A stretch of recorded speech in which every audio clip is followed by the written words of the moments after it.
बहुत समय पहले की बात है। एक राजा को उनके मित्र ने उपहार में 2 बाज के बच्चे दिए और वह बड़ी अच्छी नस्ल के थे। राजा ने उनकी देखभाल के लिए एक अनुभवी आदमी को नियुक्त कर दिया। जब कुछ महीने बीत गए तो राजा को उनको देखने का बहुत मन हुआ और उस जगह पहुंच गए जहां उन्हें पाला जा रहा था। राजा ने देखा दोनों बाज पहले से बहुत बड़े हो गए थे और अब पहले से शानदार लग रहे थे। राजा ने बाजों की देखभाल कर रहे आदमी को कहा, मैं इनकी उड़ान देखना चाहता हूँ, तुम इन्हें इशारा करो। आदमी ने कहा, जी हुजूर। आदमी ने बाजों को इशारा किया और इशारा मिलते ही दोनों ऊंची उड़ान भरने लग गए। जहां एक आसमान की ऊंचाई छू रहा था वहां दूसरा बाज कुछ ऊपर जाकर उसी डाल पर बैठ गया जहां से उसने उड़ान शुरू की थी।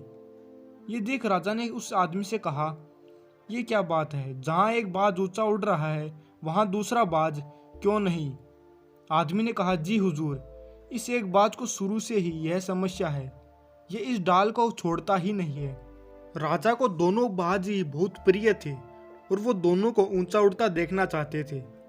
फिर अगले दिन ही उन्होंने पूरे राज्य में ऐलान कर दिया, इस बाज को ऊंचा उड़ाने वाले आदमी को मैं स्वर्ण मुद्राएं दूंगा।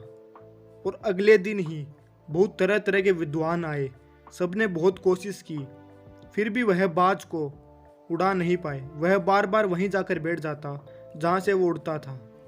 फिर एक दिन राजा ने देखा दोनों बाज एक साथ बहुत ऊंचे उड़ रहे थे। यह देख राजा ने आदेश दिया, वो कौन है जिसने ये काम किया? थोड़ी देर बाद उस आदमी को बुलाया गया और उससे पूछा गया, तुमने ये कैसे किया जहां बड़े बड़े विद्वान इस काम को करने में नाकाम रहे? आदमी ने कहा, हुजूर, मैं एक किसान हूँ। मैंने जब बाज को उड़ता देखा तो बार बार जाकर वहीं बैठ जाता जहां से वो उड़ना शुरू किया, तो मैंने उस डाली को ही काट दिया। राजा बहुत प्रसन्न हुए और उन्हें स्वर्ण मुद्राएं दी गई और उनका सम्मान किया गया। तो दोस्तों, हमें इस कहानी से सीख मिलती है, हम जो कर रहे होते हैं हम उसके इतने आदी हो जाते हैं कि हम अपनी ऊंची उड़ान भरने की, कुछ बड़ा करने की काबिलियत को भूल जाते हैं।